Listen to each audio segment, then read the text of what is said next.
Halo semua, salam sejahtera Malaysia. Selamat datang ke channel Fels Lifestyle.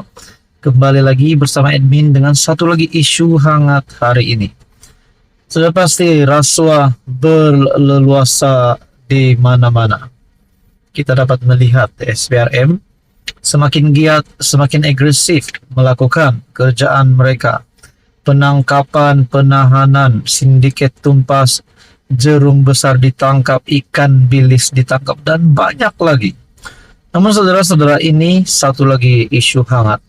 Bagi saya ini satu lagi penangkapan jerung besar yang pasti mengejutkan ramai, terutamanya kepimpinan politik. Ini melibatkan kerugian sehingga RM 2 bilion. Ini pasti satu keputusan yang mendukacitakan kerajaan bagi saya. Namun kita dapat lihat perlahan demi perlahan SPRM menumpaskan sindiket, menangkap jerung, dan banyak lagi. Saudara-saudara yang amat dihormati, satu artikel saya ambil daripada Syabuddin Husin.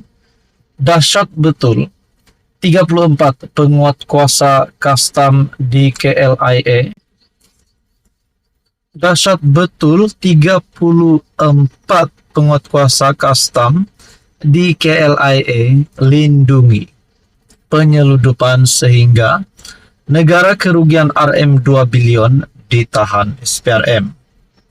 Perkongsian daripada Syabuddin pada 29 Mac 2024.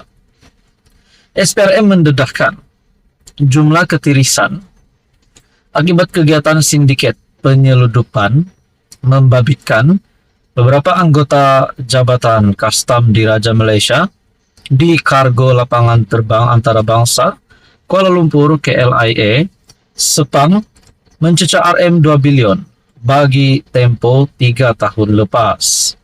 Ketua Pesuruhjaya SPRM Tan Sri Zambaki berkata, setakat ini seramai 34 anggota penguatkuasa dan 27 individu serta pemilik syarikat ditahan menerusi Ops Samba 2.0 kerana melindungi dan memudahkan aktiviti penyeludupan sindiket itu.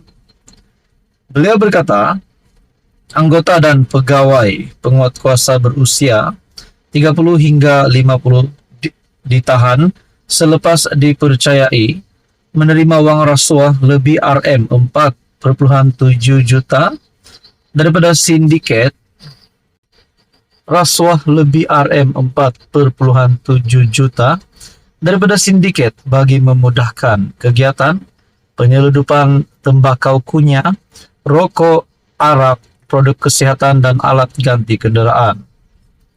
Ops Samba 2.0 penting kerana kita bongkar kegiatan rasuah, libatkan agensi penguatkuasa yang libatkan kebolosan dan ketirisan.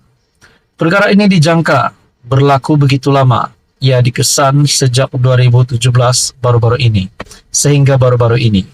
Kerugian kerajaan Malaysia untuk tempoh 3 tahun. Kerana sindiket ini adalah RM 1,5 bilion hingga RM 2 bilion, yaitu kutipan cukai tiris, katanya dalam sidang media. Ops Samba 2.0 merupakan operasi diketuai SPRM bersama LHDN dan BNM, Bank Negara Malaysia, bagi memerangi aktiviti rasuah, pegawai agensi penguatkuasaan yang melindungi aktiviti penyeludupan sejak 2017 sehingga kini. Azam berkata SPRM telah merampas telefon bimbit, komputer riba, serta 8 kenderaan mewah milik sindiket terbabit bagi membantu siasatan. Beliau berkata, sejumlah 232 akaun bank milik syarikat dan individu ditahan, termasuk akaun keldai berjumlah lebih RM 17 juta telah dibekukan bagi membantu siasatan. Transaksi rasuah dikesan babitkan 34 penjawat awam ini adalah penyaluran, yaitu masuk akaun pribadi menggunakan keldai akaun. Katanya, menambah proses analisis akaun akan dibuat LHDN, BNM, dan SPRM. Ditanya modus operandi sindiket ini, beliau berkata, sindiket itu menggunakan perkhidmatan forwarding agent sebagai orang tengah bagi pembayaran rasuah kepada penguatkuasa yang bertugas dalam pemeriksaan dan pencegahan. Tonton Bapak, bagi saya ini pasti satu lagi sindiket ataupun aktiviti rasuah yang berjaya ditumpaskan oleh SPRM, dan ketirisan ini pasti mengejutkan ramai. Apa komen Anda? Sekian saja, teruskan bersama di dalam channel ini untuk info yang seterusnya. Halo semua, salam sejahtera Malaysia. Selamat datang ke channel Fels Lifestyle. Terima kasih tuan-tuan dan puan yang masih setia bersama di dalam channel ini. Saudara-saudara yang amat dihormati semua, di sana boykot, di sini boykot. Kita dengar ada saja kedai ataupun produk yang mahu diboykot. Terbaru kita dengar Kekemat nak diboykot, sehingga ada kejadian baling bom petrol di kedai Kekemat.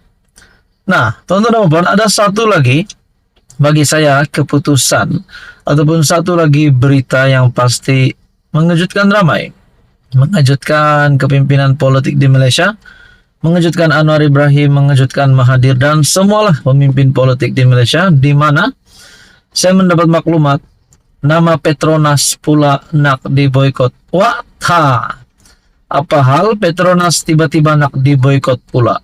Apa yang sudah dilakukan syarikat gergasi ini sehingga ada pihak yang mahu memboykot Petronas? Teman-teman dan puan yang amat dihormati, saya melihat dalam satu artikel daripada Malaysia Kini, pemimpin DAP selar gesaan perkasa untuk boykot Petronas. Anggota Dewan Undangan Negeri Adun Astaka Jason Eng menyelar perkasa kerana menggesa orang ramai memboikot stesen minyak Petronas selama seminggu. Perkasa membuat gesaan itu susulan tidak puas hati dengan keputusan Petronas melantik syarikat Bukan Bumi Putra untuk kontrak berkaitan tenaga solar. Usaha boikot perkasa ini memburu publicity demi keuntungan politik, sama seperti tren boikot yang sekarang ini menjadi wabak dalam negara. Saya desak kerajaan ambil tindakan tegas terhadap pihak yang menghasut ketegangan kaum, kata Eng mengulas kenyataan Ketua Perkasa Syed Hassan Syed Ali. Dalam kenyataan, Eng berkata, kenyataan Syed Hassan itu bukan saja berbaur perkauman, tetapi juga bertentangan dengan asas-asas pasaran negara yang mengamalkan persaingan yang adil dan sihat. Ancaman perkasa kepada Petronas untuk memberi 50% kontrak pemasangan panel di 300 kedainya di seluruh negara kepada syarikat Melayu Bumi Putra berdasarkan sentimen resis dan bukan berkaitan kemampuan syarikat, katanya. Eng berkata, Solarvest Energy Sdn Bhd menerima kontrak itu ialah syarikat tersenarai di bursa saham dan terbukti pakar dalam sektor tenaga boleh diperbaharui. Kepakaran itu membuatkan mereka turut mendapat kontrak daripada Tenaga Nasional Berhad, bukan semata-mata Petronas. Terdahulu, Ketua Pegawai Eksekutif Petronas, Tengku Muhammad Taufik Tengku Aziz berkata, Solarvest Energy dipilih berdasarkan merit. Nah, teman-teman, adakah isu ini yang kita dapat lihat menyentuh berkaitan dengan perkauman? Itu menjadi persoalannya. Akhirnya timbullah pula berita Petronas mahu diboykot. Saudara-saudara yang amat dihormati tuan-tuan dan puan, apa komen Anda berkaitan dengan isu ini? Sekian saja. Teruskan bersama di dalam channel ini untuk info yang seterusnya. Mohon bantu channel ini dengan menekan butang like, share, dan kepada yang baru Anda boleh tekan subscribe.